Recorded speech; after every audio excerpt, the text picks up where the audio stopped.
bago o ang transformasyon na dapat na maging hatid ng ating pakikinig ng salita ng ating Panginoon. Amen po, no? So dapat nagaganap ito. And we have to remember na bilang mga tagasunod, mga mananampalataya sa ngayon, hindi lamang tayo tinawag ng Panginoon many years ago when we came to know the Lord in our lives, but there is also another calling that Jesus is giving unto us. At ito po ay yung panawagan ng bawat mananampalataya ay manatiling matapat at matatag para sa ating Panginoon. Alam niyo ho, habang iniisip ko ho itong tema na ating pag-uusapan o topic na ating pag-uusapan this afternoon, no, most of the time naalala ko that parati natin yung sinasabi na si Lord faithful, si Lord matapat sa buhay natin. But the question is, gaano kaya tayo ka-faithful kay Lord with regards to obeying and following His commandments? Kasi hindi po, sabi nga natin, ang ating relationship sa Panginoon is not a one-way relationship. It is a mutual, two-way na ugnayan. Hindi pwedeng ang Diyos lang ang matapat sa atin, pero tayo hindi faithful sa Kanya. Kinakailangan po na kung ang Diyos ay matapat, mabuti sa Kanyang mga tagasunod, the same thing that we also have to express, or the same thing that we have to do sa Panginoon, na bilang mga tagasunod, dapat tayong manatiling matapat at dapat tayong manatiling matatag. Amen po ba? O kasi hindi ka pwedeng maging matatag kung hindi ka matapat. Kinakailangan mauna ang katapatan mo sa Diyos, and as a result ng ating faithfulness kay God, tayo po ay magiging matatag sa buhay nito. So there is that call. Meron pong panawagan sa atin that we, ang bawat members ng House of Refuge, we are to be faithful. We are to be steadfast in the Lord.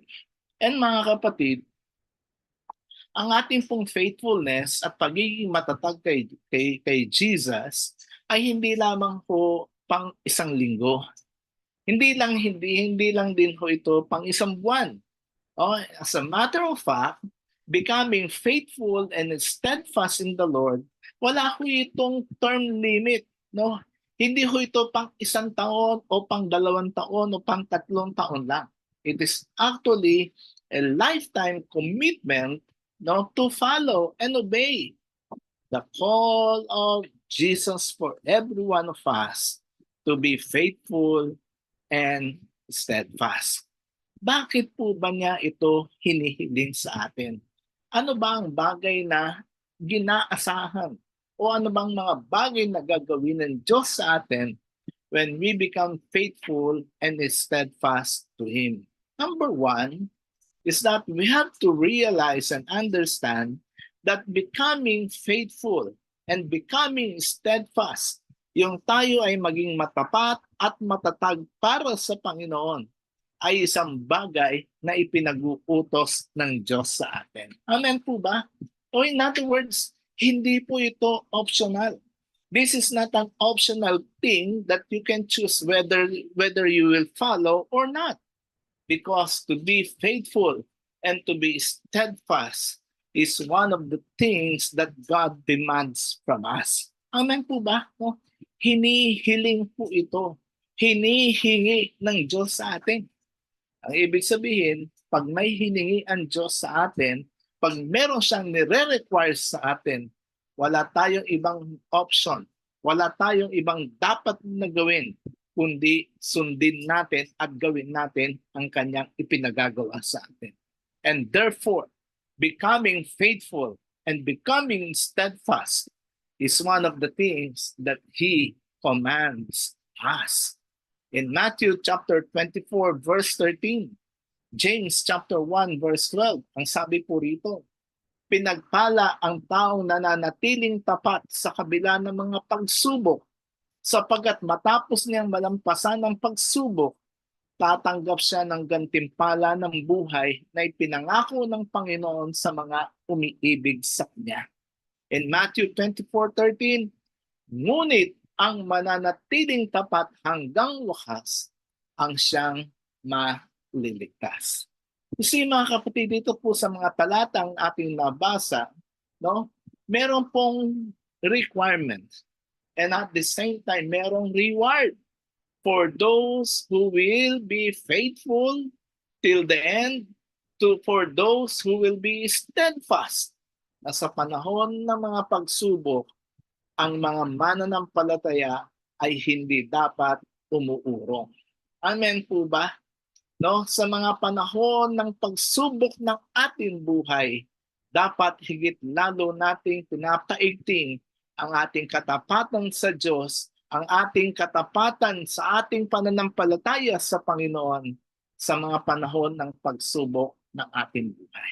In other words, mga kapatid, no, if you are a believer, tandaan po ninyo, ang pinasok nating ugnayan kay Lord, hindi ho ito isang organisasyon o asosasyon. This is a relationship. We have entered into a relationship with God. No, kaya nga sinasabi natin, hindi rin po ito relihiyon. But this is rather a relationship that we have entered with our Lord Jesus Christ. At dahil nakipagrelasyon tayo, nakipag-ugnayan tayo sa ating Panginoon, mahalagang maintindihan natin na inaasahan po ng Diyos sa bawat isa sa atin. Hello? Inaasahan po ng Diyos sa bawat isa sa atin na ang mga tao nagsasabing tagasunod niya, ang mga tao nagsasabing mananampalataya ng Panginoon ay dapat na maging matapat sa Kanya. Amen? Ang ating pong loyalty hindi dapat hati. Diba? Remember, pinag-aralan po natin ng mga nakaraang linggo between God and our possessions. Hindi pwedeng hati ang ating katapatan. Hindi pwedeng hati ang ating loyalty between God and money. Dapat po ang ating loyalty ay sa ating Panginoong Jesus lamang. See, mga kapatid, God commands that we become faithful and that we become steadfast on our relationship. By the way, umuulan na rin ho ng malakas dito, Pastor. Narinig, di ba? Teka, magsusuot na ako ng earphone, distracting yung ulan, ha? Wait lang po, few seconds. Ang lakas ng ulan dito. Ayan. Umabot na dito yung ulan ng Montalban. Ayan. Ayan, babagsak na. Alright. Ayan. Narinig niyo po ba ako? Klaro ba? Do you hear me? Ayan. Opo. So, mabuti naman. So, mga kapatid, inuutos ng Diyos sa atin. Tayo po mga members ng House of Refuge. Hindi kayo tinawag ng Panginoon para dumalo lang o umattend ng virtual worship celebration. Tinatawag ka ng Panginoon na sa panahon ng mga pagsubok, panahon ng kahirapan sa buhay, manatili tayong tapat at matatag para sa Kanya. Amen po ba? Sige, lahat ng sumasang-ayon, buksan ng mic, sumagaw ng Amen. Amen. Amen. Amen. Sige, patayin niyo muna yung mic ulit, para hindi tayo naingay. Yeah. So, mga kapatid, God commands it. Secondly, bakit hinihiling ng Diyos na tayo ay maging matapat at matatag sa Kanya? Because number 2, no, the Bible says that because the days are evil, no, ang panahon daw po natin ay pasama ng pasama. That is why in Ephesians chapter 5, verses 15 to 17, ito po ang sabi ng Panginoon dito through the Apostle Paul. Ang sabi niya sa talatang 15, kaya't mag-ingat kayo kung paano kayo namumuhay. Mamuhay kayong tulad ng matatalino at hindi tulad ng mga magmag.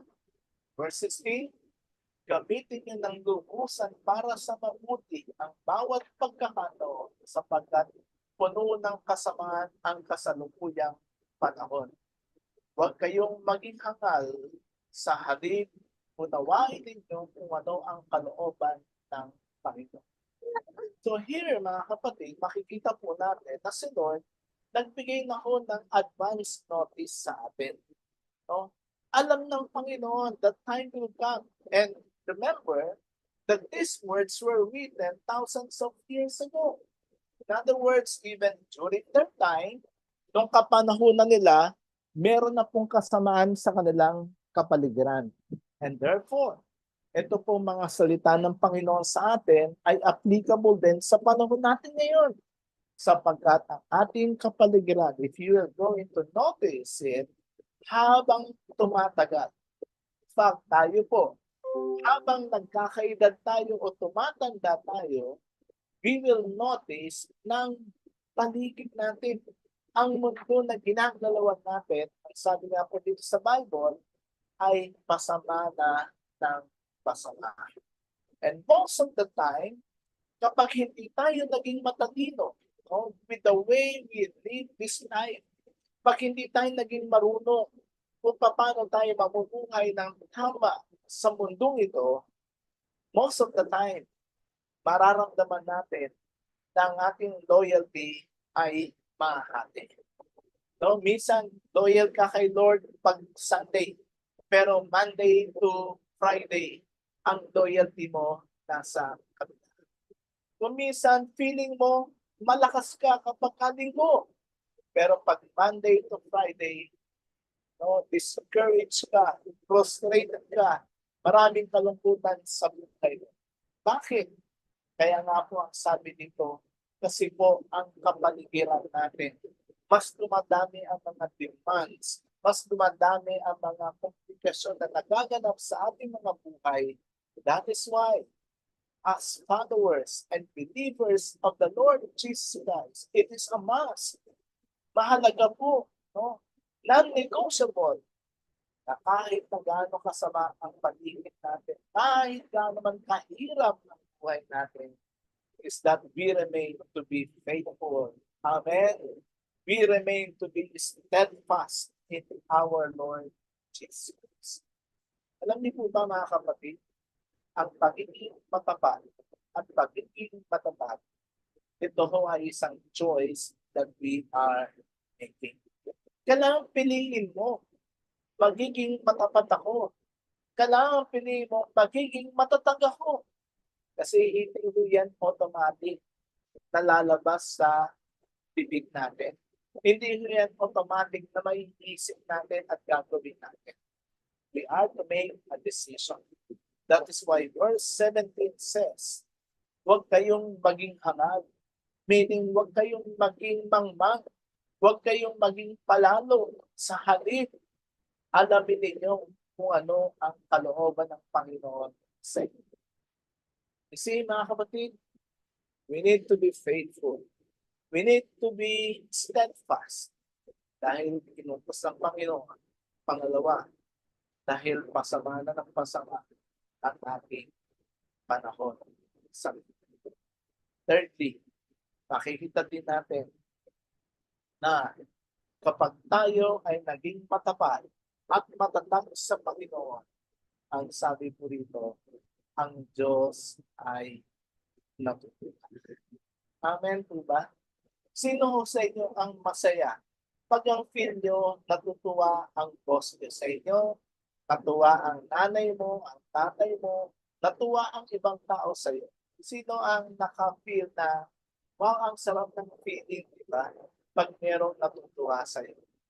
It's the same thing. Alam niyo po ba mga kapatid na kapag ang Diyos ay natuwa sa atin because we have made a commitment to be loyal, we have made a commitment to be steadfast on Him, sabi ko ng Bible, si Lord natutuwa. Napapatthumbs up si Lord sa atin. No? Nabibigyan tayo ng okay, ng approval ni Lord kapag ang kanyang mga tagasunod, kapag ang kanyang mga anak ay nananatiling matatag.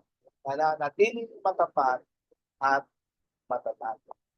In Genesis chapter 22 verse 12, alam ko, sariwa pa to sa kaisipan natin kasi di ba, inaaral natin si Abraham, inaaral natin si Isaac, inaaral na din natin si Jacob.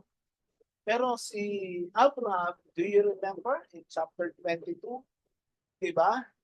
Minsan sa kanyang buhay ay sinubok ang kanyang pananampalataya.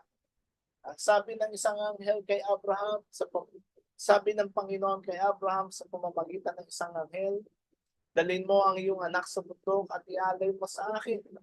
Alam niyo ba mga kapatid, si Abraham, dahil sa kanyang buong pusong katapatan kay Lord, buo ang kanyang katatagan na sumunod sa mga bagay na pinapagawa ng Diyos sa kanya.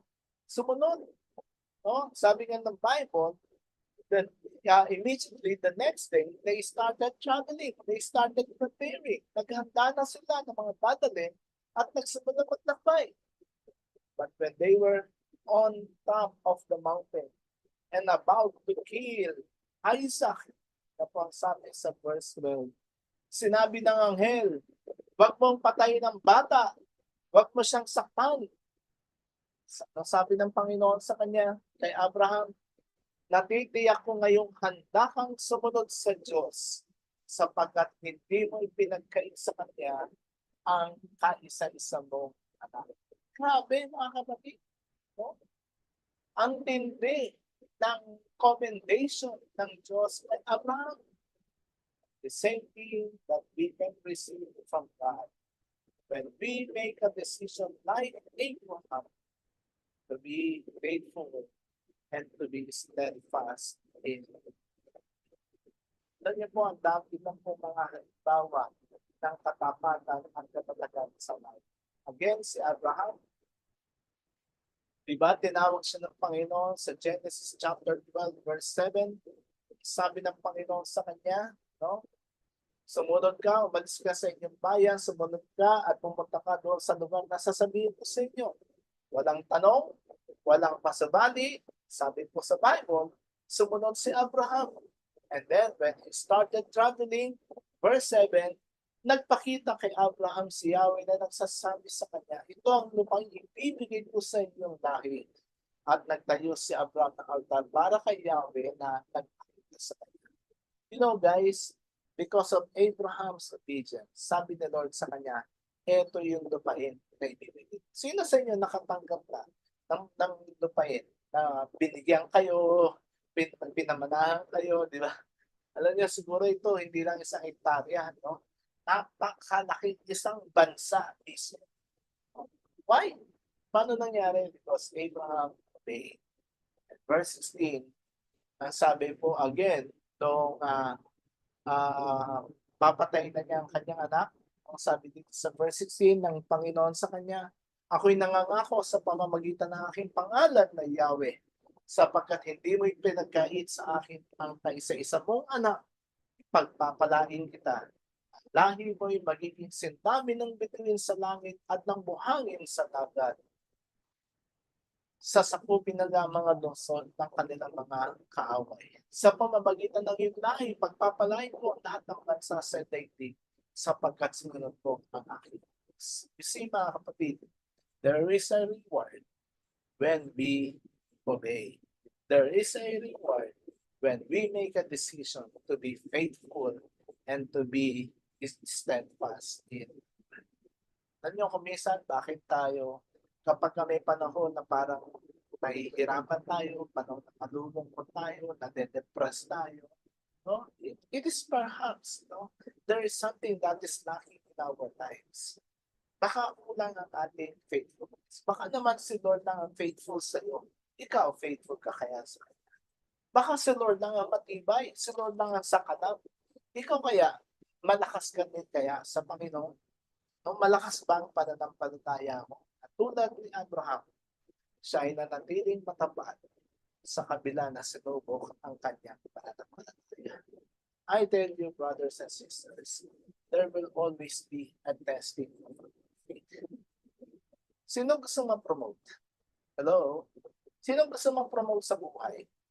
Alam nyo, di ba, sa school, para ma-promote tayo from one grade to another, from one level to another, ano meron?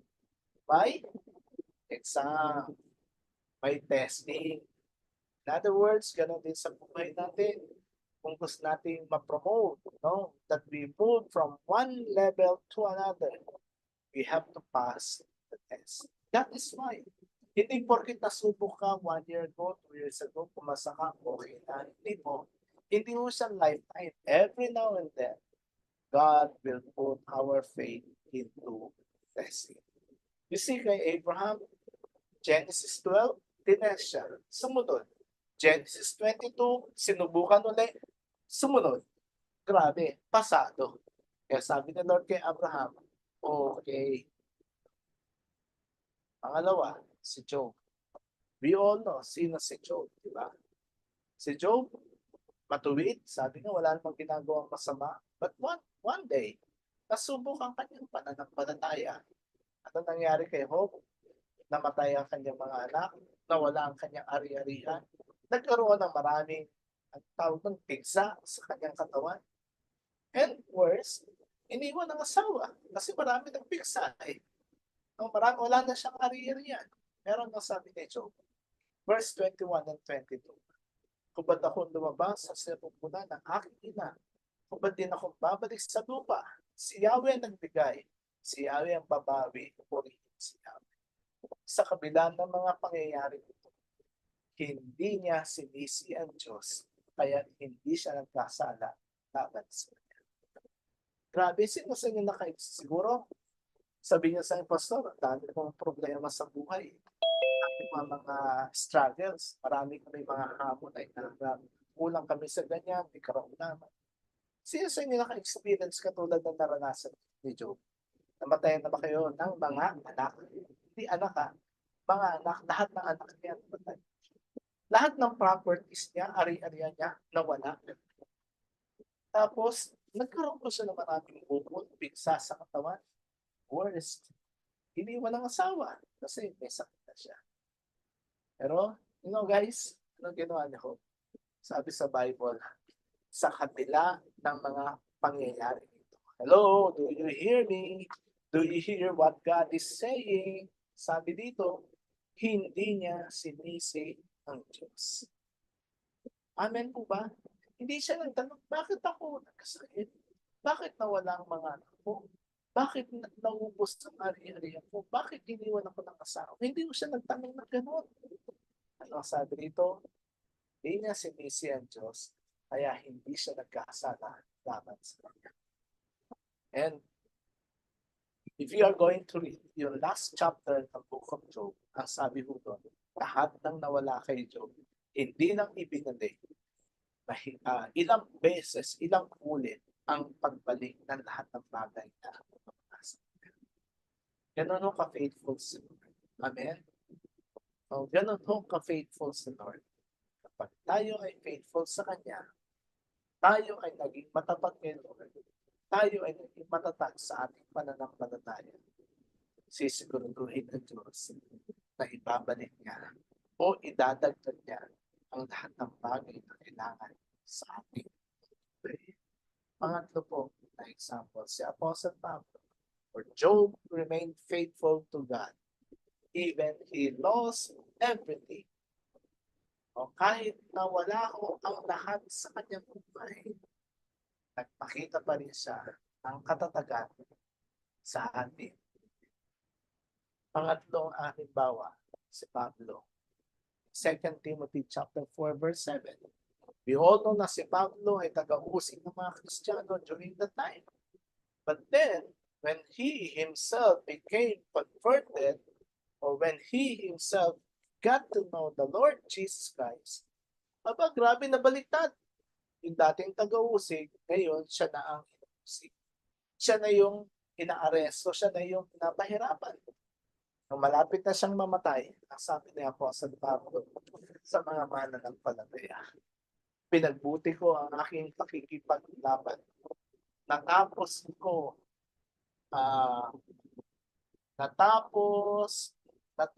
na ang dapat kong takbuhin at nanatili akong tapat sa pananampalataya. Sa English, I have fought the good fight.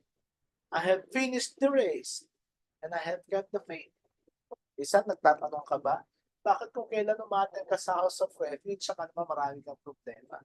Bakit kung kailan nung umaten ka, medyo nagiging faithful ka na, nagpe-praise the Lord ka na, tsaka naman dumadating na inuusig ka, tinatawanan ka ng mga kapitbahay mo ng ibang mga tao. Alam nyo, natural lang yan ang darating. Bahagi ng pagbubog ng Diyos sa ating mga pananampalataya. But we have to be like the Apostle Paul. Tapusin natin, pagbudiin natin ang pakikipaglaban. Yung kapag may pagsubok, aayaw na tayo. Huwag yung kapag medyo nahihirapan tayo, ayaw ko nang umaten kasi parang ang dami-daming problema kung dumadalo ko, nag-praise the Lord. Let us be like the Apostle Paul.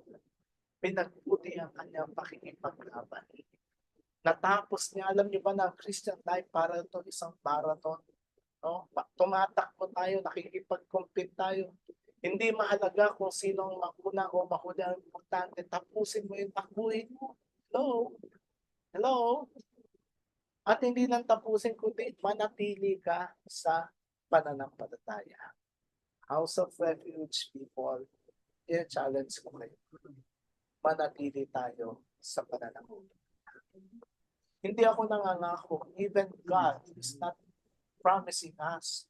Hindi tayo pinapangakuha ng Diyos na wala ka na magiging problema sa buhay. Hindi tayo pinapangakuha na wala ka na magiging krisis sa buhay. Ang pangako ng Diyos, magiging matapat siya sa iyo sa panahon ng krisis ng buhay mo. Therefore, it is also a must na tayo sumusunod sa Kanya. Manatili rin matapat at matatag at manatili tayo sa ating pananampalataya. Amen po ba? Mga kapatid, Amen. how do we cultivate? As I said a while ago, ang pagiging matapat at matatag, decision po ito eh. Pero anong dapat natin gawin? Si Apostle Pablo, despite of the severe hardship and persecution, nakipagbaka siya and he was able to finish the race and kept the faith. Ano dapat natin gawin in order to cultivate? No? Paano natin huhukuin ang isang pusong matapat at isang buhay na matatag para sa Panginoon? Number one, stay rooted in the Word of God. Kailangan, guys, people, House of Refuge people, para maging matapat ka kayo, maging matatag ka, pagalimin mo yung ugat mo sa salita ng Diyos. No, magbasa ka ng salita ng Panginoon. Huwag ka lang makinig. Punta na yung ginagawa ng iba sa atin. No? Alam niyo, na-encourage ako, nagna-notes kayo. Pero kung nakikinig ka lang, nakinig ka ngayon, pumasok sa kanan mo, lumabas ka ng diwa, baka makalimutan mo. House of Refuge on our road to 5th anniversary. Gusto kong encourage ang bawat isa sa atin. Stay rooted in the Word of God. Pagalimin mo yung ugat mo. Alam niyo ba, yung mga halaman, di ba? Pag malalim ang ugat, kahit malakas ang hangin, may baha, hindi basta-basta nabubunot. Why? Kasi malalim ang ugat eh. Pero pag wala kang ugat, halimbawa, atad ka lang ng atin, hindi ka nag-notes, hindi ka nagbabasa, hindi mo ginagawa, narinig mo. Wala, pagdaan ng bagyo sa iyo, pagdaan ng malakas sa hangin ng baha, lahat ng naituro, no? Ilan yon? 6,240 hours ng pagtuturo. Pag hindi malalim, hindi maugat ang pananampalataya mo, lahat yun, wala, makakalimutan. Mga kapatid, stay rooted in the Word of God. Sabi sa Psalms 1, verse 20, His delight is in the law. Masaya siya na ang salita ng Diyos ay kanyang pinabasa, pinakikinggan. Masaya ang isang mananampalataya na ang salita ng Diyos ay kanyang ginagawa sa kanyang buhay. On His law, He meditates day and night. Alam nyo, pag nakaugat ang pananampalataya natin sa salita ng Diyos, tingnan nyo yung nasa huli. Ano ang nakalagay dyan? In all that He does. Ay, grabe. Gusto to. Sa lahat ng gagawin niya, siya ay magtatagpay. Amen? Mga kapatid, palalimin mo. Ngayon ho, on our road to 50 year. ang mga taga-House of Refuge, palalimin mo yung ugat mo sa salita ng Diyos. Amen? Magbasa tayo, aralin natin ang salita ng Diyos. Kasi ang salita ng Diyos ay magbibigay sa atin ng lakas, ng tibay sa panahon ng susubukin ang ating pananampalataya. Huwag mo nang pakinggan yung mga chismis, yung mga negatibong sinasabi ng mga tao sa paligid mo. Huwag mo nang pakinggan yung voice, kumisa natin yung tinig ng kaaway that will try to discourage you, that will try to condemn you. Huwag na yun. Pakinggan mo ang salita ng Diyos. Amen? Ngayong taon na ito, nagkakaroon na naman tayong dagdag na panahon ng pag-aaral, pangangaral ng salita ng Diyos at pakikinig. So, stay rooted. Pangalawa, go deeper on your spirituality. Palalimin mo, no? House of Refuge. Palalimin natin ang ating spiritual life. Huwag tayong makontento na a-attend lang. Hello? No? We would like to see that this year, no, some of us, no, magle-level up. Ang iba sa inyo gagamitin na ng Panginoon sa pagtuturo. Ang iba sa inyo gagamitin na ng Panginoon sa pagdi-disciple ng ibang tao. Ang iba sa inyo gagamitin na ng Lord sa pag-share ng Word of God sa ibang mga tao. That is one way of deepening our spirituality. Kasi kung a-attend ka lang, hindi lalalim ang spiritual life mo. Amen? You have to find an opportunity to be of service. No? Maglingkod ka, maghanap ka ng paraan paano ka makakapaglingkod sa Panginoon at sa kapwa. That's why the Apostle Paul have said, sabi niya, not that I have already obtained this or am I perfect, but I press on to make it my own because Christ Jesus has made me his own. 30, I do not consider that I have made my own, but one thing I do, sabi niya, forgetting what lies and straining forward, what lies behind and straining forward to what lies ahead. Sikapin mong mag-grow ka pa. Amen po ba? Pwede ba makarinig ng amen sa mga paayon? Amen. Amen. Pa, lumago ka pa sa pananampalataya mo. Kayo mga taga Cebu, we would like to see you guys sa darating na panahon that you will start sharing your faith to others. No? Ikikwento mo na sa asawa mo, ikikwento mo na sa mga anak mo, ikikwento mo na sa mga kapitbahay. Kung dati kinikwento natin buhay ng iba, ngayon ikwento natin ang buhay ni Jesus. Amen. Amen. Yung buhay natin kung paano binabago ng Diyos yung buhay natin. Mga kapatid, for you to be able to be faithful and steadfast in the Lord, you have to be rooted in the Word, and secondly, you have to go deeper on your spirituality. Amen. Sikapin ho natin, palalimin natin ang pananampalataya natin. And thirdly, dapat natin gawin to cultivate our Lord faithfulness and being steadfast in the Lord. Surround yourself with like-minded believers. Sa Tagalog, palibutan mo o makipaghalubilo ka sa mga kapwa mo mananampalataya na merong tulad na kaisipan. No? Alam nyo, mga kapatid, that one of the best gifts, isa po sa mga pinakamagandang regalo na binigay ng Diyos sa mga mananampalataya ay yung regalo ng ating spiritual family. And this is one good thing sa atin. Kasi hindi tayo magkakasama, no? Hindi tayo magkakasama ng physical. Pero we misses each other a lot. No? Nababasa ko nga sa chat box natin, di ba? Gusto niyo maka-meet personally, Sister Helen, di ba? Gusto niyo makabayang, gusto natin makita, no? Alam niyo, ang sarap eh. And one of the things that can strengthen yung ating vitality so that we would become faithful and steadfast in the Lord, pag ang kasama mo, mga taong merong mga taong makakatulong sa paglago mo espiritual. Sabi nga nila, kung gusto mong maging magaling na negosyante, palibutan mo ang sarili mo ng mga negosyante. No? Pero kapag gusto mong lumago sa pananampalataya mo, palibutan mo ang buhay mo ng mga taong makakatulong para lumago ka sa iyong spiritual life.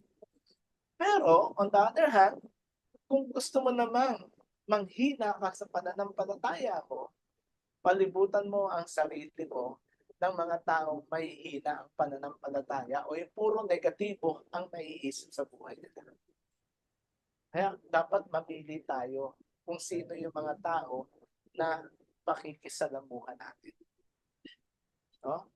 Surround yourself with like-minded believers. 1 Thessalonians 5:11, ang sabi dito ni Apostle Pablo, dahil dito, palakasin niyo ang loob ng isa't isa. Magtulungan kayo tulad ng ginagawa ninyo. I mean, this was during the time of the Apostle Paul and the believers, no? During the time. No? Pinapractice na nila. They encourage one another. They build up one another. Mga kapatid, the same thing that God is asking from us today. You want to be faithful. You want to be steadfast. Sumama ka sa mga tao ang kaisipan ay tungo sa paglago ng kanilang pananampalataya. Huwag kang sumama sa mga tao negatibo. Hello. I'm not saying na puro born again ang pakisamahan mo. Hindi yun ang sinasabi natin. Ang sinasabi natin, piliin mo. Kasi minsan, kahit na taong simbahan, negatibo din. Di ba? Kaya nga pipili ka eh. Pipili ka. No? Yung pakikisamahan mo, yung alam mo, etong taong to, makakatulong para lumago ang faith ko. Kaya nga, next week, mga kapatid, ay ating ilulunsad na magkakaroon tayo ng small discipleship group. Kasi yung mga taong itatalaga natin na magdi-disciple sa inyo, alam namin sila ang makakatulong para lumago kayo sa pananampalataya. Sino excited? Sasama kayo dahil meron ng magdi-disciple sa inyo. Sino excited? Sigaw ng amen! Amen. Yan, no? Parang may Amen. Amen. Amen. Amen. Amen. Dito nga niya World Health Organization, WHO, yung pag pinagkaraw nila na Global Public Health Emergency, ito nga po. May balita. May sumasabi sa akin balita. So mga kapatid, no, meron ang tutulong sa inyo. Meron na magdi-disciple sa inyo. And bilang pastor ninyo, mga kapatid, yan po ang hamon ko sa atin. Tumupan tayo sa tawag ng Diyos. Maging matatag tayo para sa kapurihan ng Panginoon at sa ating kabutihan. Amen po ba? Hindi, yung pagiging matapat mo at matatag, hindi para sa akin. You're doing yourself a favor when you become faithful to God and you become steadfast on your faith. Hindi ako makikinabang. Unang-unang to, makikinabang. Pag naging matapat ka kay Lord, naging matatag ka, ang makikinabang, ikaw. Sabihin mo sa sarili, ako ay magiging matapat at matatag. Lord, marami pong salamat that today, as we celebrate our 4th year anniversary, maraming salamat, Panginoon, sa inyong katapatan sa amin. Lord, grabe, 6,000 oras ng pagpapahayag na inyong salita. Maraming pong salamat, Lord, for sustaining us. Kasi kung sa amin lang maaaring pinagbubukan. Salamat po dahil po sa inyong kaputihan, sa inyong grasya, Panginoon, you have allowed us to be able to experience, Panginoon. And Lord, you have allowed us na magawa natin. Salamat po. Yamang Panginoon. Natulungan mo po ang bawat isa sa amin. Lord, everyone of us who was able to receive this word, apply namin ito sa buhay namin. Magiging matapat kami at magiging matatag for the knowledge of your name, for our own benefit as a believer, follower of the Lord Jesus Christ. Thank you. Lord Jesus.